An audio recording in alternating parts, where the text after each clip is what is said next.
Does anybody know what's the heck's going on here? It's not working. Just go to the next slide. Next slide. Probably the battery's getting weak. Yeah, probably so. Yeah, that's what I suspect. Okay, does anybody know what this is? If anybody can tell me what this is, whether even on Web World, if you type it in, you win a stylish PerfWeb coffee mug. Okay, you'd love to have your coffee in that this morning, no doubt. Anybody know what? Okay, it is you know what it is? No, camera 2. Okay. Yeah, right here. It is a CPU processor. Next slide. Anybody? Oh, here. Am I doing that? Oh, it's not. This thing does work. Okay, it's me. You're lucky. It's user malfunction. Okay, does anybody know what this is? These are brain neurons. Okay, anybody know what this is? This is anybody? Julie? You know what it is? Dr. Milan? Julie. I mean, Kimberly? Yeah, same thing. It's an E. I got the E part. That is an oil field directional drilling site with all of the pipes laid out in graphical form. Okay. And anybody have any idea what this is? You get this and you win 2 cups and a free webinar. Nuclear power plant? I don't know. Any guesses? Nuclear power plant? That's one guess. No idea. No idea. That is a rocket engine. Oh, wow. Okay. Now, we all know what this is. Okay. So we don't need to tell anybody what that is. The cardiovascular system, obviously. What do all these things have in common? Well, we put a crack team of specialists together and we concluded that they are to transport something from one place to another. In the first and second examples, it's electrical impulses from point to point. In the third example, it's oil and gas from reservoirs underground to storage tanks. In the fourth example, it's mixing hydrogen and oxygen properly so you get you get propulsion and not an explosion, or you get a controlled explosion, more appropriately. And in the fifth example, it's blood and oxygen from one place to another and under the right pressures. So this algorithm, and Dr. Milan, you've seen this, you have a similar algorithm. What do you do? How do you decide whether to put somebody on ECMO or not? Well, there is a lot of data and algorithm of the design. So you have refractory hypoxemia, a Murray lung score of 3 to 4. If you have cardiogenic shock or you don't have cardiogenic shock, which you're looking at here, is the pathway you're going to take. In this case, you're going to go to veno-venous ECMO. In this case, you're going to come down and you're going to have, is it other heart failure or is the cardiogenic shock itself due to hypoxemia? If it's other heart failure, you go to veno-arterial or veno-arterial-venous ECMO. If it is due to the hypoxemia itself, then you go to veno-venous ECMO. So these algorithms are very simple. They're easy to look at, easy to understand, and should be easily followed. Okay, try it again. Click it. Okay, so the classic indications for mechanical assistance are bridge to recovery, bridge to bridge, bridge to transplantation, and destination therapy. But now in the acute setting, bridge to whatever seems reasonable, including withdrawal after a few days if refractory multi-organ failure, or there's obviously no chance of survival. So to dive a little deeper, VA ECMO, cardiogenic shock with about MI, myocarditis, you can read these yourself, but these are basically, I think going to the second to last one, bridge to decision for either transplant or VAD or nothing, which I didn't put in there, but should be there, is something to be considered. Most common forms of VA, when it is an emergency, is, as you see on the left, percutaneously femoral venous to femoral arterial. You also, in pediatric cases, which is the center, you have the right jugular vein and you have the carotid artery, which is sacrificed in this case. And then furthest to the right, you have central cannulation. Here is an image of central cannulation. Now, on the left here, what you see is a drawing of it. And what you should notice from this drawing is that it appears that the heart actually fits in the mediastinum. You also notice that when they put this patient, and probably a transition off of cardiopulmonary bypass, they tunneled the catheters through the inferior portion of their incision and then brought them up. Now, in this case, you see the arterial cannula coming up here and going into the aorta. So looking over here, you notice this heart is huge. It's edematous, it's distended. This does not look good. This is not normal looking at all. But you see that they've tunneled these cannulas in, and they have a venous access catheter that's coming in and going to the right atrium. They have the arterial cannula, and what they've done is they're bringing it around the lateral aspect of the heart, bringing it into the aorta here. The reason they did that is because look at how big this heart is, and if this is over the top and they want to approximate this chest, one, it's going to get in the way, and two, I have actually seen this erode through the ventricular wall, and that's quite problematic. It's usually not recoverable.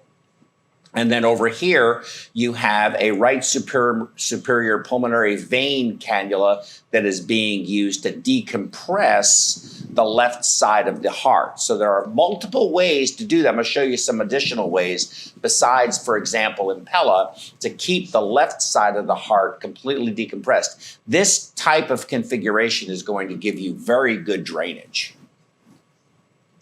Here is not that particular patient, but another patient, and you see here where they brought the cannulas. This is central cannulation. They were able to approximate the chest. This is hugely important when it comes to getting the patient to the ICU and controlling your bleeding, because when the chest is left open, it is a bloody mess. Not to mention, yeah, of course, they put the vac pack on it, but they leak too, and it's just a more aseptic way of managing the patient later, and you can turn them more easily. There's a lot of things you can do. So let's take a look at some real common configurations. This again on the left side is typical veno-arterial ECMO with peripheral percutaneous or cut down cannulation. Here is, and you're coming from the femoral vein with a long cannula. You usually want to advance it all the way into the atrium. I don't like it when it sits down low like this, especially if you do use an oversized cannula to get better flow. Sometimes the venous system will collapse around it a lot easier, and smaller cannula may be better. But if you stick it all the way up to where you're at the SVC right atrial junction, you really get very good drainage at that point in time. But you got to take the time to do it, and imaging matters if you forget to measure it as best you can. Then arterially, of course, going into the femoral artery. Here you have coming from the right atrium, going usually through the right jugular, going into the subclavian. It could be out here in the axillary. So this is really not considered central cannulation because the chest in this case is not open. These are still put in percutaneously. Here is an example of draining from the inferior vena cava, draining from the superior vena cava via the right IJ, back to the pump, through the pump into the oxygenator, out of the oxygenator, back into the femoral artery. So this is an example of VVA ECMO. And again, you know, one of the big limitations that you can have with VA ECMO, and it's a great tool, but when you don't have enough flow and your drainage is bad, it's very frustrating. So access really matters. You know, I say that the key to success with ECMO is access. There's three keys: access, access, and access. And that's the same with CRRT. It's with anything, really. Any extracorporeal blood therapy, access really matters. In this case over here, you have access, but you have this. So this is VA coming into the subclavian and A coming into the femoral artery. So this is an example of VAA. Now this is very good if, let's say, you put the patient on peripheral cannulation bypass with a very small arterial cannula and you don't want to change that out. You go ahead and introduce a line into the subclavian, and now you've given yourself 2 cannulas that's going to reduce your flow, your resistance to flow through the ECMO, improving it, or should improve it. It's also going to reduce your opportunity for dual circulation or Harlequin syndrome or north-south syndrome, or whatever you want to call it. Let me show you these various different things to show you how exotic, and I'm not going to go through all of them in terms of following them out. We have veno-veno to arterial. This is another example of veno-veno to arterial. This one you're using the inferior cava and the superior cava, and you're coming and going back to the femoral. In this case, you're using both femorals and going back to the going back into the femoral artery. Here's VVA, where you're coming superiorly and you're going back to the femoral artery. Here's VAV. So one vein to vein, artery, vein. So this is very good for a patient, for example, that has cardiogenic shock and bad lungs. So you're taking from the vein, returning it to the femoral artery for mechanical support, but you're also returning to the right atrium to help supplement what the lungs are unable to do. So blood that does shift over to the left side through the pulmonary circulation will be oxygenated, and you're reducing that risk again of Harlequin syndrome. In this case, you have vein to artery and vein. So here is your venous access is coming from the IJ. Your return is going also back to the IJ and the femoral artery. So it's the same thing, just with different vessels. And remember what I said. It's about getting blood, whether it be neurons or what electrical impulses, or whether it be doing oil and gas, or whether it be mixing hydrogen and oxygen to get your rocket ship to space, or you're on ECMO. You have to think about the circuitry, the pressures, the flows, the way the whole system works. These are all closed systems, but they're dual systems, and you have to figure out how to make these things work in synergy so that you accomplish what you're trying to accomplish. And these kinds of diagrams are very helpful for people who are trying to learn this, or even a more seasoned person, to think about all the different variations to accomplish the goal that you're trying to accomplish for your particular patient, the support that they might need. Here's veno-venous drainage, and then arteriovenous. So they're taking 2 femoral veins, returning to the femoral artery, and returning to the right atrium. So they're trying to get huge drainage, and they're trying to return to the central circulation for systemic blood pressure, for circulatory support, but then they're also trying to supplement the lungs coming into the right atrium. Here's VVAV, same thing with different vessels. And then you've got this one, VVVA, and they're draining from 3 places and going back to the femoral artery. I've never done that. I've done several of these. I haven't done that. Has anybody on this panel done VVVA? No. Okay. So nobody's done it. It's there though, and you know what? You can do it. That's what's important to know. So this is a real interesting slide. This is actually VA ECMO. But there's a problem. There's something. This is how they have it labeled as VA ECMO. Does anybody see what is odd about it? Let me go over this real quick. So here's the femoral vein access. You see it coming down right here. Here's the other femoral vein access, and you see it coming right here. And it's mixing in right there to the venous line. That's the blue line. You can see it right there. And then here's your return coming to the femoral artery on this side and going to the femoral artery on that side. But what do you notice that's odd? Anybody on the panel? If they couched it as VAVA. Okay, I'll bring your attention to it. Look at the color of the venous line, and then look at the color of the venous line. This is in the femoral vein, and this is in the femoral vein. This is dark. That's bright arterial blood. Why? Well, you have shunting going on. You're mixing going on. Good thought. Nope, not the answer. So the reason for it is they're using, didn't mean to do that. They're using this line through the femoral vein, transeptal to the left atrium. So they labeled it as VA, but it really isn't VA.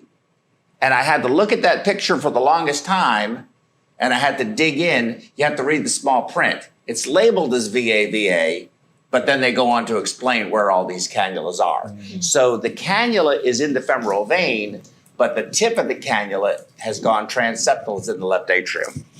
So in this configuration, though you have two arterial returns going into each femoral artery, to your point, John, with full flow, you have far less of a concern of LV distension and LV wall tension increase because you're able to vent the left side of the heart with this configuration. Common complications, this is the most insidious of all. There's no question about it. There is nothing worse than seeing a patient on ECMO with peripheral fem-fem cannulation and poor lungs, but a healthy as could be heart with inadequate flow. And you go, we got a problem here. Got a problem here. No, we drew a gas and it looks great. Where did you draw the gas from? Well, the other femoral artery. Okay, do we have a radial arterial line? No, we don't have one in. Can we please get a radial arterial gas? And the saturation is 50. Mm-hmm. That's very, very, very, very, very, very bad. So, another common problem Dr. Balan discussed, cold foot, ischemic foot. It looks bad, and it's only going to get worse. This is that cannula that he talked about, where you come off the side port of the arterial return line and put the catheter into the SFA. This is a little bit better example of it that you can see here. They did a cut down, obviously, for insertion on this. This is what it looks like diagrammatically, and on the right-hand side, you can see how they did that with the cut down. One of the things I thought was odd about this is, generally speaking, if you look at this, you can see they made a counterpunch to come in. Here they didn't, so I am assuming they're planning on reopening this area up. You certainly wouldn't be able to take these cannulas out percutaneously with all of this in there and just rip that through the skin. At least I wouldn't. So you're probably going to open that patient back up. But you can see, he said that here's the arterial return cannula. You can see that it's pointed towards the toes. So the toes are down here and the head is up there. And so you have your arterial cannula and then reversing coming down this way. And that helps to avoid that ischemic foot and losing toes and so forth. Let's see. There we go. This is another chart showing the increase in LV wall stress associated with VA ECMO with peripheral cannulation. Again, putting it in, getting the patient stabilized and protecting the rest of their body initially makes a lot of sense, but you have to evaluate the patient after you put them on VA ECMO, whether it be whatever kind of cannulation, but especially with peripheral cannulation as to what's going on with the heart. But you can see here using the Impella or using the tandem, you can see that LV wall stress is much, much, much, much lower. And John, to your point, you notice here, the more you flow, the worse it gets. Mm-hmm. So actually, it's counterintuitive what they were telling you, because I think your point is right. Your point that the more you flow, the worse it's going to get, even in the absence of AI, though I think everybody has especially if their heart's not moving very well. That valve might pop open a little bit and the blood rush gets in there and it just keeps collecting and keeps collecting and keeps collecting. And that's, of course, a big problem too. Huge problem that I don't even have on this slide in deference to time is LV thrombosis. Correct. You can get enough blood in there, and if you're using poor anticoagulation or they want to turn off the anticoagulation, the ventricle clots. You were going to say? I was just, even if you are well anticoagulated, if you're in a closed space with blood that's just sitting in the LV, it will clot. Yes, absolutely. Over time, it eventually it certainly is going to. And Joe, one thing that I notice people seem to forget sometimes is even if you had a perfectly sealed aortic valve, which very few of us actually have, all of us have a trace amount of AI as a general rule. And even if you did, though, you still have bronchial circulation. Of course, with direct cavitary return. So if you have a motionless left ventricle and somebody says, well, we don't have any AI, you still have distension because it's going to constantly come in from the pulmonary, so from the bronchial circulation. I totally agree. And let's see. There you go. And this is a really nice looking echo. And what you can see here, and as I said, I do not think that Impella is a bad device. I think it's a good device, actually. But you can see here the left ventricle is on the right side, grossly distended. You can see the interventricular septum is bulging into the right ventricle. And this is a very distended left ventricle. And it's going to have a very hard time recovering looking like this. It's not going to, the coronaries are not going to perfuse well at the microcirculatory level, and it creates a lot of problems. In fact, distension itself increases O2 consumption. Myocardial oxygen consumption. So distension itself is bad. But you can see here with the Impella in acting as an LV vent, your septum has centered itself. The RV and the LV both look more normal. And this is a much healthier looking situation for opportunity for recovery. This is just a quick little notation about aortic LV thrombus and also LV wall stress. You can read it later at your leisure. And this is, of course, talking about the Impella being inserted and used as an LV vent for patients with LV dysfunction on peripheral cannulation VA ECMO. It tends to be less of a problem with central cannulation, but it doesn't completely eliminate it. Central cannulation is helpful because you've usually got a much bigger tube in the right atrium and you get better drainage, and you have less opportunity for Harlequin syndrome, except maybe the coronaries, if the LV is if the heart's functioning at all, depending on how low or how high the coronary ostia are. But you can still have the problem even with central cannulation. I'm a big proponent of venting the left side somehow, but Impella is not the only way to do it. And I'll show you a little more. But don't be this guy. Never. How are we doing on time? Good. Never use VA ECMO with peripheral cannulation, meaning fem-fem, for pure pulmonary failure when there is no LV dysfunction. I've seen people do it. And I've seen them do it with grossly undersized cannula on top of it. And it was very, again, don't be this guy, please. So let's look at this is a tandem heart, left heart catheter. It goes in through the cava transeptally and then resides in the left atrium and is an excellent tool for venting the left side. Relatively easy to put in, and a lot less problematic with positioning than what you have with the Impella. Once you get this thing in position, it tends to not migrate because the pressure differentials are so different and the action of it is so different. As opposed to an axial pump that's spinning at 50,000 RPMs that tends to want to draw itself in. And the slack on the line and the artery and all of those other reasons. So again, I'm not anti-Impella. I just think that there's other ways to do this. For the right side of the heart, this is the Tandem Heart Protect Duo. Of course, this is owned by LivaNova now, but that's a corporate thing. Nevertheless, it can be used for two things. It can be used for right ventricular support, because you go in usually through the right IJ and then make the turn and go into the pulmonary artery, because you're drawing blood from the right atrium and returning it to the main body of the pulmonary artery. So you have two things get accomplished here. One is you're supporting the right ventricle. The second is this is an excellent way to do VV ECMO with a single cannula that has almost no recirculation. The only problem with it is that it's not as easy to put in, let's say, as an Avalon or a Crescent, and I'll show you those going forward here. It has an advantage, but for example, an Avalon catheter is plus or minus 2,500. This catheter is 18,000. So hospitals are a bit reluctant to want to use that. They will use it in Canada. They use it in Canada. They'll sell it separate in Canada for 11,000.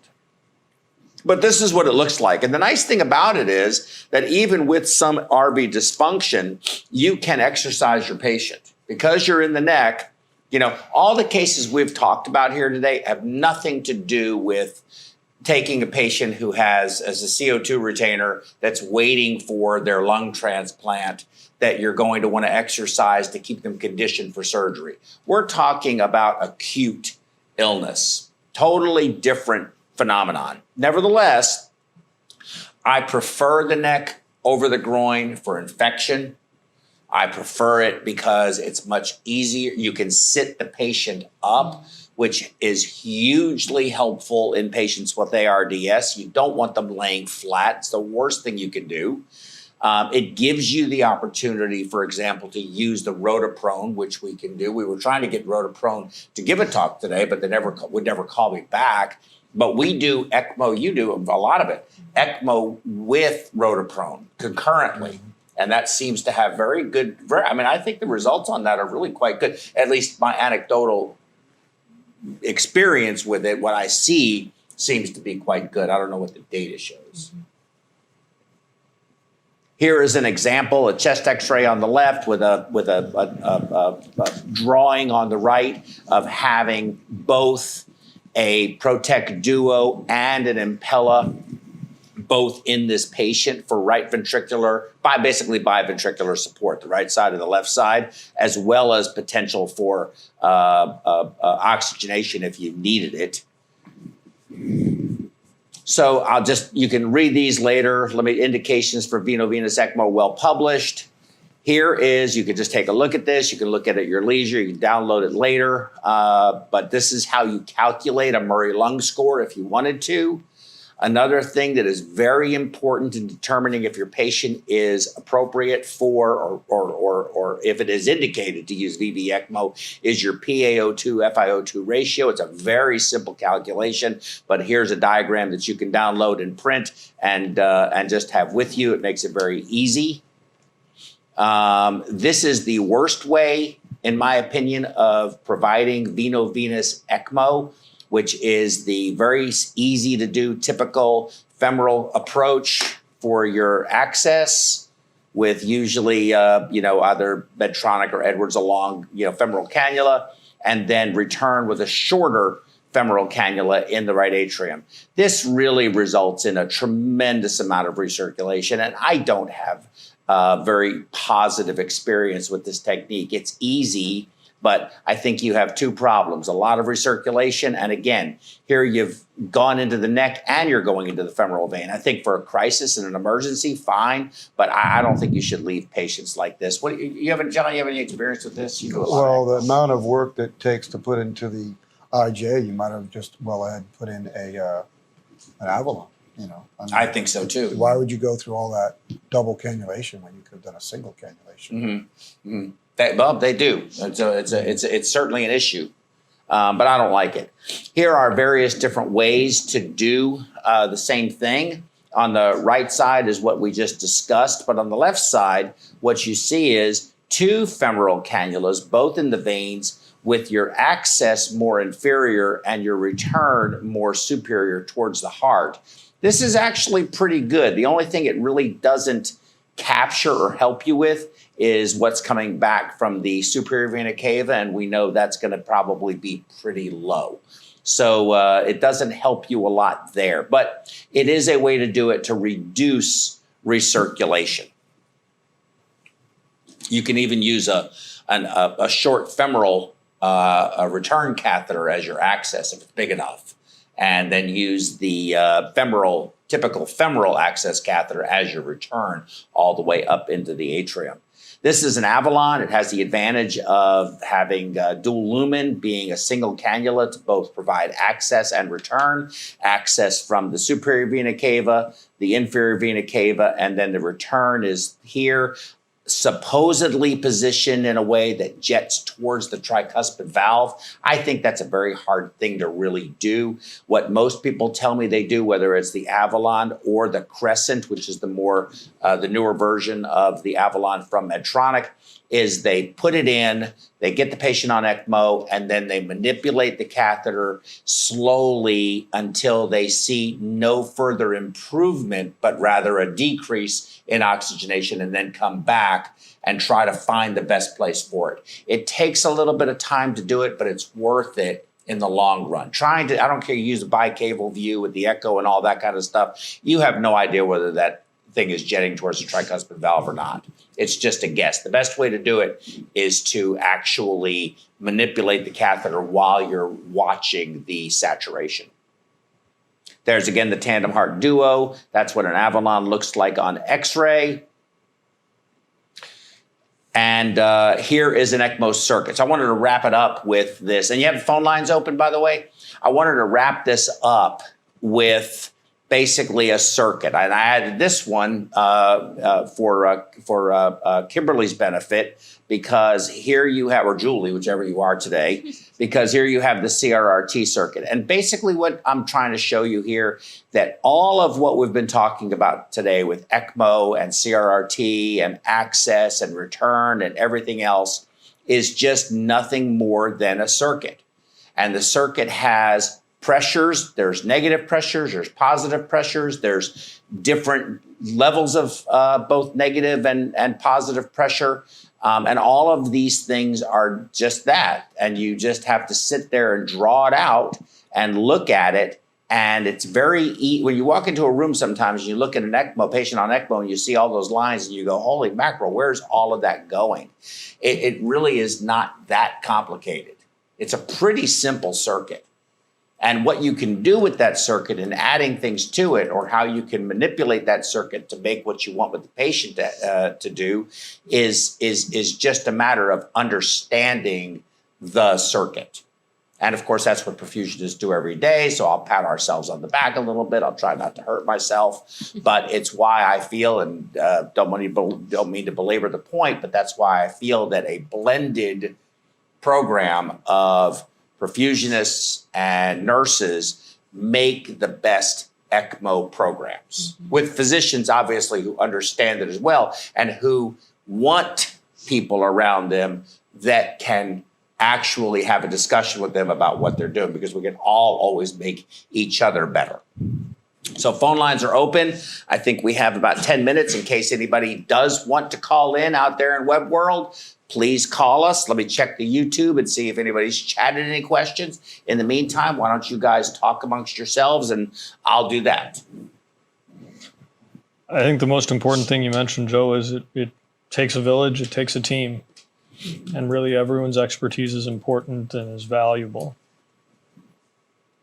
I think as we gain higher technologies, it's become more cohesive of a team effort also. I think that wherever I've been, nurses are more engaged with perfusionists, and ECMO specialists are more engaged with nurses. You know, I really see that a lot. And with the physicians and with the CCM, it's everyone's participating during rounds, which many years ago we didn't really have a reason for that, but now you see the whole team participating in rounds and contributing and answering. Oh, I think that makes a huge difference. I think you're absolutely right. I think, historically, perfusion has been sort of, I've always been like that, but, I grew up in a time, where you did your case, they left the room, you set up for your next case, and that came in and you did that case, you barely ever had time to know anything about the patient. And that's just the way it was. And as time has gone on, it wasn't until I started going to the ICU essentially just out of my own curiosity, because we lived in this little silo of the operating room, and just that's all that we thought it all was. And it opened up a whole world. And I was like, holy mackerel, there's a lot going on over here.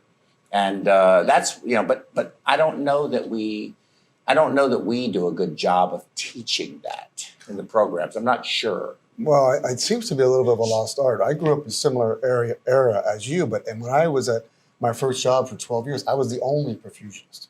That was just me for that many years. Cool. So it compelled me to walk over and see how these patients are doing, because whatever it was going to be on me, a large part of it, right? And so the easy people, perfusionists ask me, I don't have time, I'm so busy to go follow the patient. No, let me tell you the trick. When you're done with your case, 2, 3, 4 o'clock in the afternoon, and you're on your way out of there, walk into the ICU and just go up to the nurse for your patient the previous day, which has now been in the ICU for 24 hours. Just walk up to the nurse, stick your head and say, how's the patient doing? You want to ask 4 quick questions. This takes a minute. You want to ask, how are they doing on the vent? Did they wake up? How's their coagulation status? And what's the urine output? Just ask those 4 questions. They'll rattle that off to you in 60 seconds. If you can ask those 4 questions, this won't take any time at all, and do that every day, you will learn to be a better perfusionist, because you will see, wow, this patient really gained a lot of weight. This patient's 12 pounds overweight. Maybe I should have taken off more fluid. This patient, urine output was great, because I did such and such. Or this urine output is bad. Or the patient's coagulopathic. You'll know after a while that maybe you could have done something different. And it takes 1 minute of your time at the end of the day. And it's the perfect time, because the patient's been in the ICU for 24 hours. Yeah, Did they wake up? Right. We don't see the patients pre-op. We really don't ever see the patients post-op. You interact with the families, and you actually do interact with the patients. When they're leaving your ICU or whatever it may be, you're with them for a long time. You see them in follow-up and all of that. We don't.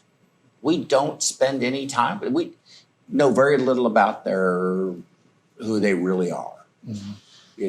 And everybody's got a story, right? It's kind of interesting, that ECMO patients are different though.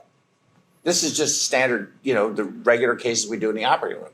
ECMO patients, because we're there all the time. Now we're interacting with the family. Sometimes that's a double, it's good that we do it, but there are times when I'm not so sure I'm glad I'm having to do this. So it's kind of you're very good at it. You interact. I mean, I've watched Kimberly work, and I've worked with her for 10 years. And impressive at how your entire unit interacts with these families during the most difficult, one of the most difficult times certainly of their lives. And they're on ECMO, and there's all these machines and CRRT and sometimes a balloon pump too. And it's a lot of work. We take a lot of time to communicate with our family so that when it does come to a point where we need to talk about withdrawal, they really understand what's been going on the whole time. They've been active. They've been in the room. We have them step out twice a day, 6 to 8 in the morning, 6 to 8 at night. The rest of the time, we welcome them to be in the room, ask us questions, ask perfusion questions. And then when we have to have those difficult conversations of there's nowhere to go from here, they really understand that you really have given their loved one every shot that they could possibly have. And it makes it a lot easier to come off at that point. All along, you have to be open, honest, and upfront with the patient and the family so that everyone understands, just as you're saying, when that time comes where you have to make that difficult decision, if they're prepared, it's much easier. It should not come to anyone as a surprise. Correct. So before we end this, let's end it on a happy note, because we all do it for when we have those saves.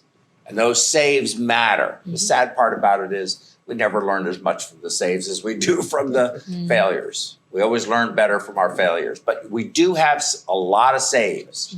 And glad we do this when that does happen, because it really does matter. Are there any questions from the studio audience? Mike, you have a question? No, I thought No? the presentation was great. It was amazing. Is that Patrick? Yeah. Hey, Patrick. I didn't have my glasses on, so I couldn't see you. You have any questions? I haven't seen enough of the presentation to know what the questions would be. I just walked in. Oh, do you want to know when the crawfish will be ready? Yes.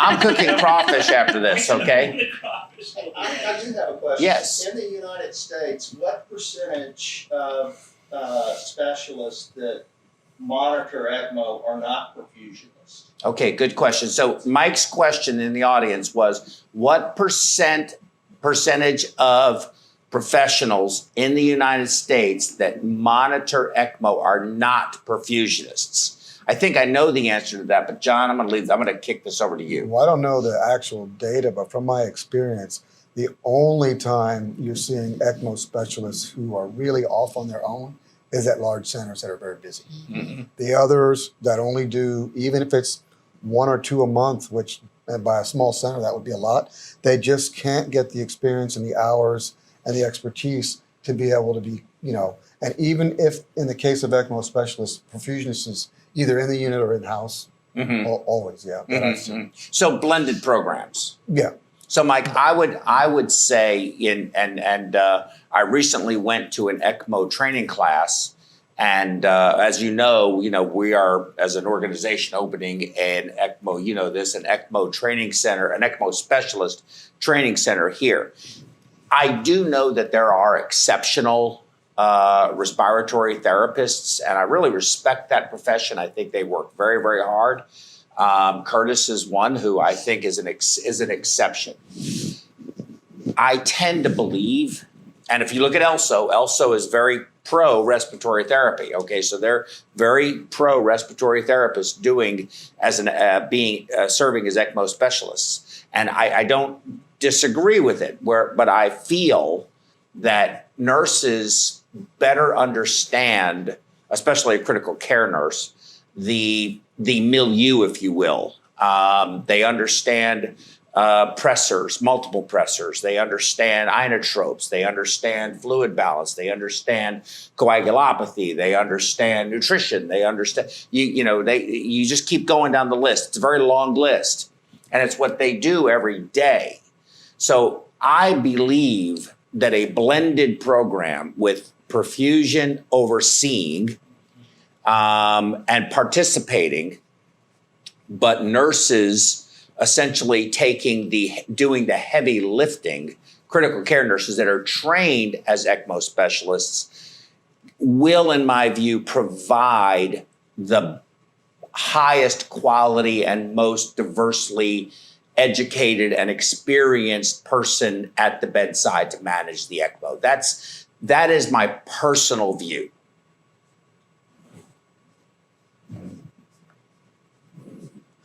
I've come up with another question. I guess none of y'all want to be on the hit list of the respiratory therapists. Thanks. Thanks for saying nothing, just leaving me out there. All right. I thought I'd get a little bit of yeah, I see your point. Okay. So I glanced at the syllabus for this, and I know that you've probably already talked about reimbursement changes, which we're now, I guess, 6 months into that at least. Mhm. Have you seen any change in the volume of ECMOs? Mm-hmm.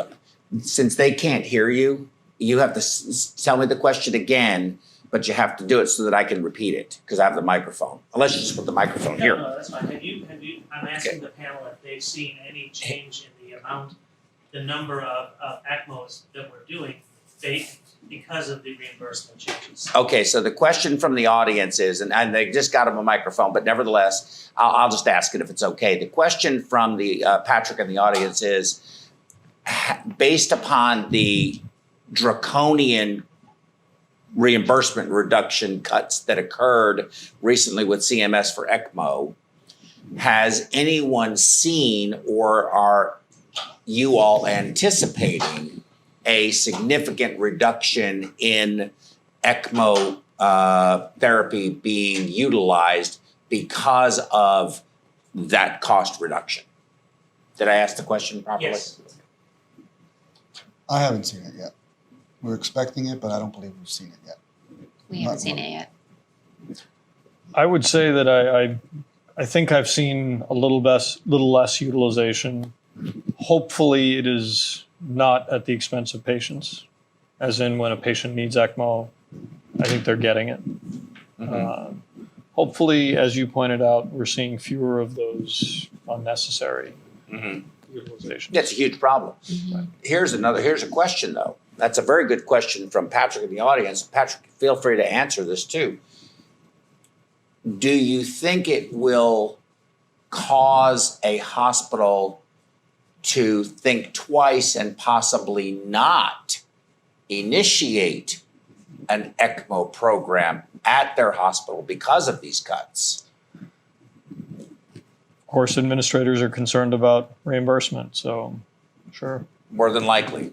You think more than likely. What do you think? I think that perhaps that, as well as a program that may have just gotten out of the gate and is doing very few, may be in a little bit of a pickle as to where to go from here. So may abandon their program. Well, they're probably considering what their options are going to be, I would think, because it was unexpected that deep of a cut, I think. You know. We've had to be very careful in our patient selection to sell it to administration and not choosing either putting them on late or futile cases when starting it, to really say it's worth it in the long run to be competitive in the area that we're in. We really need to offer this as a service. Did you want to add anything to that, Patrick? Oh, good. You got a microphone. I think they're live on the mic, is that right? Okay. Yeah. And you may have already discussed this before I got here, but I'm curious if the reimbursement changes had anything to do, or if it affected the pediatric ECMO, which I think is probably the biggest area that we're using this. I don't know the answer to that. We need Curtis here. I'm not apprised of what's going on the pediatric side. We don't know. Okay. Sorry. It's a good question though. Okay. Well, I think I could ask 100 more questions, but I think thank you all.